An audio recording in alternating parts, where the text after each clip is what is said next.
In 1933, America was in deep trouble. Banks were closing, people were out of work, and the country was full of fear. However, behind closed doors, a group of wealthy businessmen planned to take down the government and replace the president with someone they controlled. It sounds like fiction, but it happened. But how close did they come to ending American democracy?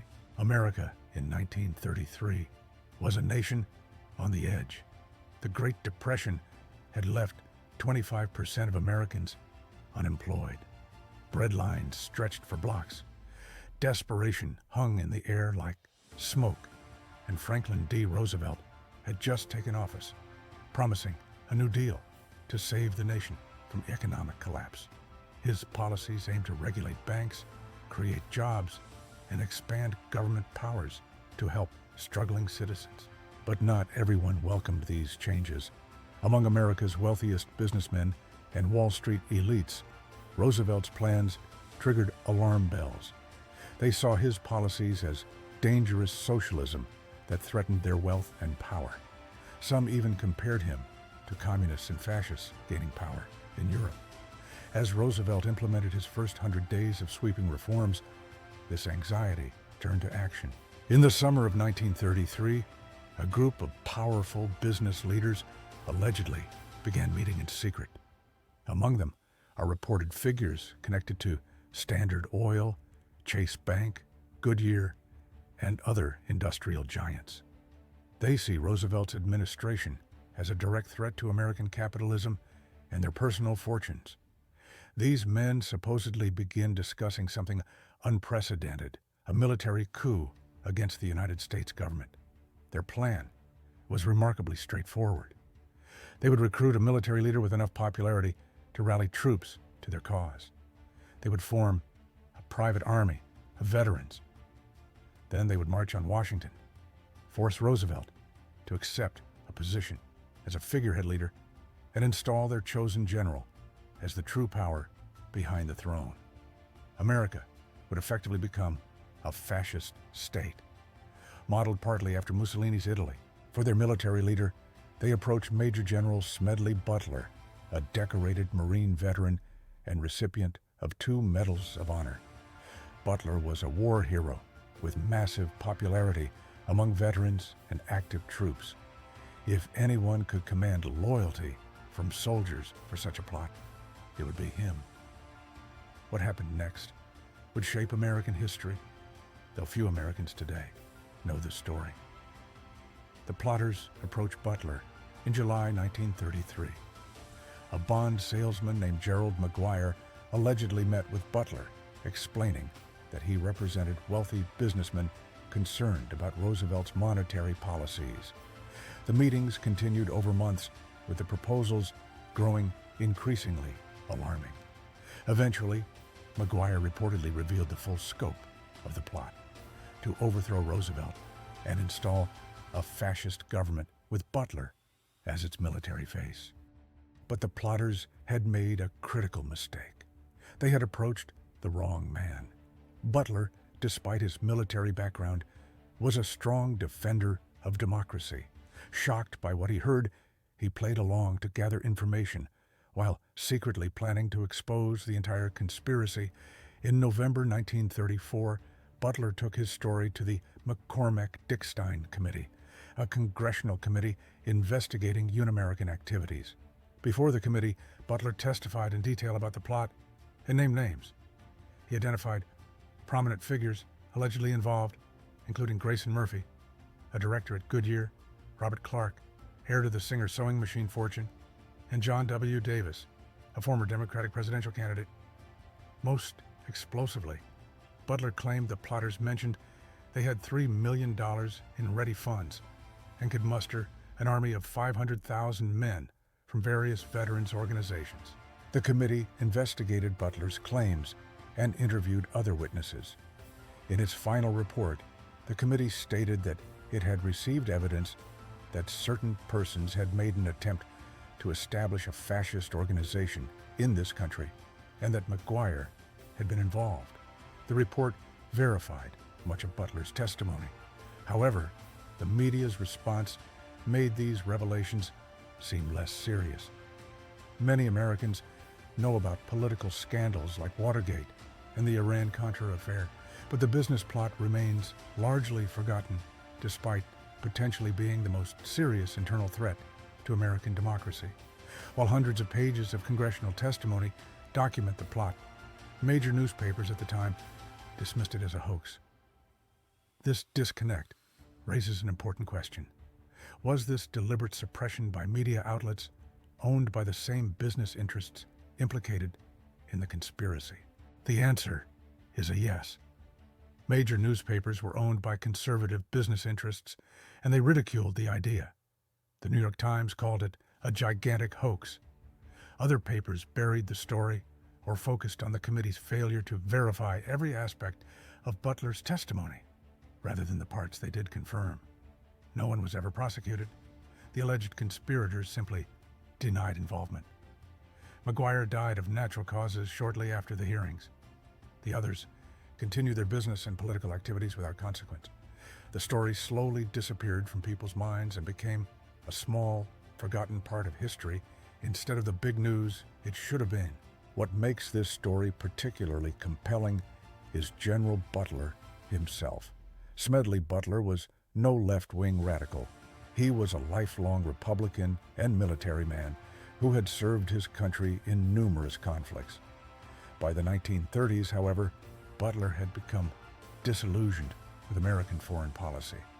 In his famous speech, "War is a Racket," he criticized how American military power was being used to serve business interests abroad. Butler wrote that he spent over 33 years in active military service, and during that time, he was mostly a high-class muscle man for big business, for Wall Street, and for the bankers. This transformation from military hero to critic of corporate power made Butler an unlikely, but ultimately perfect foil for the business plot conspirators. They saw his military credentials, but failed to understand his principles. The historical context surrounding the plot adds another layer of significance.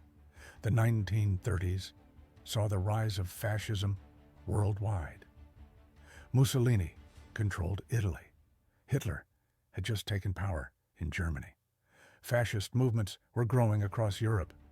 Meanwhile, in America, groups like the Silver Legion explicitly modeled themselves after Nazi brown shirts and promoted fascist ideologies. In this setting, the business plot becomes even more troubling. It shows that some powerful American businessmen saw European fascism not as danger, but as something to copy. This plot was a moment when American democracy was closer to collapse than most people know. The business plot investigation named several prominent American businessmen as potential conspirators, but one name consistently left out of official records was that of Prescott Bush, grandfather of future President George Bill Bush. Historical documents show Bush had significant financial ties to Nazi Germany through the Union Banking Corporation, which was seized under the Trading with the Enemy Act in 1942. While no direct evidence links Bush to the business plot, these connections raise questions about the full network of American business interests sympathetic to fascism in the 1930s. The business plot also reveals how economic crises can threaten democratic institutions. The Great Depression created extreme conditions, mass unemployment, widespread poverty, and social unrest. These conditions made radical solutions appealing to people across the political spectrum. Some turned to communism, others to fascism. Democracy itself seemed on trial. Roosevelt's New Deal represented a middle path to reform capitalism rather than replace it, providing relief without revolution. But for some wealthy elites, even these moderate reforms were too threatening. The plot demonstrates how economic privilege can sometimes view democracy itself as an acceptable sacrifice to preserve wealth and power. There are important parallels to modern times.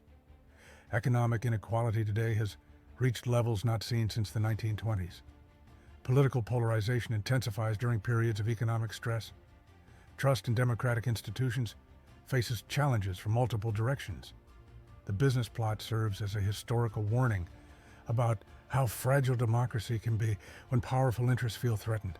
So what saved American democracy in 1933? It wasn't the advanced security systems or intelligence operations. It was the integrity of one man, Smedley Butler.